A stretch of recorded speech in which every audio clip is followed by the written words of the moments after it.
पहला सेशन भी मैम के ही साथ था कि अगस्त के बाद हम इंतजार कर रहे थे कि कब मास्टर्स प्रोग्राम आता है। हर महीने चेक कर रहे थे खुल करके कि अब आएगा अब आएगा। फिर मैंने देखा कि मैम ने बेसिक प्रैक्टिसनर रिपीट किया, फिर हाइब्रिड मोड आया, फिर एक फोटो साइट पे आया। इंतजार कर रहा था। फिर उसी दौरान लगता है कि फरवरी में पता चला। फरवरी में ही मैम से बात भी हुई कि मास्टर्स क्लास ज्वाइन करना है। या मैंने ज्वाइन किया था, हाँ। उसके बाद आपने मतलब मुझे इन्फॉर्म किया कि हाँ अब से स्टार्ट होने वाला है, तो ये प्रोसीजर है। तो अक्सर मैं बोलना क्या रहता है वही पता नहीं चलता है।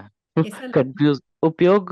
बेसिक प्रैक्टिशनर कोर्स करने के बाद मुझे ये पता चला कि मेरे पास बहुत सारा टूल्स है जिसका हम इस्तेमाल कर सकते हैं। जी। और मैनुअल और आपका जो वो पैम्पलेट के हिसाब से कि उसमें बहुत सारी चीजें हैं, लेकिन अक्सर क्या होता है कि बेसिक और मास्टर्स में हम लोगों ने ड्यूरिंग द एनएलपी सबसे पहले अपना मतलब कि अपने पे काम किया। इन 4 दिनों पे हमने खुद पे काम किया। अभी जितनी भी टाइमलाइन एक्सरसाइजेज हो या फिर मेटा मॉडल हो, सारी चीजें हमने खुद एक दूसरे के साथ एक्सरसाइज की और पहले खुद को हील किया, अपने पास्ट को हील किया, फिर उसे बेहतर बनाने पे पिछले बार के एक्सरसाइजेज में भी ये थे। इस बार मास्टर्स प्रोग्राम में इन चीज़ों पे ज़्यादा फोकस था कि हम सामने वाले के बेहतर तरीके से जान पाएं, उनके टेरिटरी को अच्छे से समझ पाएं कि उनका क्या है।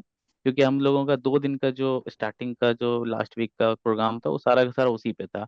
आज और कल हमने कुछ एक्सरसाइजेस की हैं उस लेवल की, कि अपने आप को कैसे इम्प्रूव किया। बाकी मैनुअल में चीज़ें दी हुई है जिसे हम कर सकते हैं। जैसे कि एक टेस्ट वाला इसका ऑप्शन था लास्ट में हम्म। कि इसमें एक लास्ट क्वेश्चन था कि डेवलप योर ओन टेक्निक, शायद इसी टाइप का कुछ है। कि इसका मतलब कि क्वेश्चन पेपर है मास्टर्स प्रोग्राम के, कि वो अगर लिख कर देंगे तब जाके सर्टिफिकेशन इशू होगा, शायद उस टाइप का।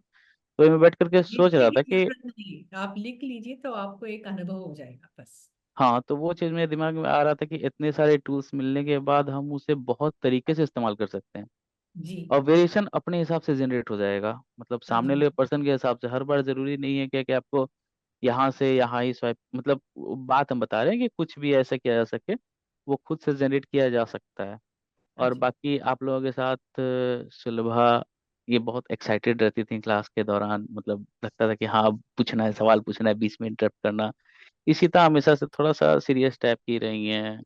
और हरी जी शायद ही कंफ्यूज है कि अभी हम क्या बोल रहे हैं, वो बस सुन रहे हैं मेरे शब्द, शायद प्रोसेस नहीं हो रहा होगा उनके मन में।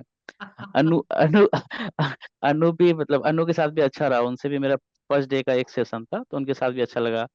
शैफी कुरैशी इनके साथ भी आज हम मैम और ये साथ में थे। इनकी एक बचपन की स्टोरी। नंदिनी मैम ये शायद पहले दिन थोड़ा सा एब्सेंट थी, उसके बाद फिर हाँ कुछ वक्त के लिए शायद आप नहीं थी फर्स्ट डे, उसके बाद फिर आप आई। निवेदिता आज मतलब सेकेंड हाफ के बाद से गायब है, मतलब है अवेलेबल लेकिन फोटो नहीं है। शायद वो मुझे समझ भी उनको नहीं पा रहे होंगी। तबीयत ठीक नहीं, तबीयत ठीक, लेकिन हाँ वो सुनना चाहती थी। हाँ हाँ, तो शायद वो समझ भी नहीं पा रहे होगी हम क्या बोल रहे थे। तो हम लोगों का सेशन बहुत अच्छा रहा। और मैम के लिए शायद थोड़ा सा मुश्किल रहा कि हर चीज़ों को हिंदी में एक्सप्लेन करना। शायद उन्हें मुश्किल लगता भी हो। हम्म। मुश्किल सबको नहीं है। डबल मेहनत करनी पड़ रही थी हर बार बोलने के लिए, एक्सरसाइज के दौरान अच्छी भी। बातों के लिए डबल मेहनत का अच्छा ही है। अच्छा, ये हाँ यही आपकी खासियत है। यही आपकी खासियत है शायद। हाँ, इत्तेफाक से घूमते घूमते, क्योंकि एनएलपी के बारे में तो 3-4 साल से दिमाग में था, लेकिन कहीं ना कहीं इत्तेफाक है कि हमने आप ही से सीखा। वो भी ऑनलाइन है, ऑफलाइन तब तक मुलाकात हुई नहीं है। और हमेशा सर नारायणन सर तो हमेशा पीछे बैठ करके हम लोगों की बातें सुनते ही रहते हैं कि हम लोग किस टाइप के सवाल कर रहे हैं, किस टाइप की बातें कर रहे हैं। अच्छा रहा आप लोगों के साथ सेशन, और मे भी फ्यूचर में बेशक और आगे भी पढ़ना चाहेंगे और डिटेल में।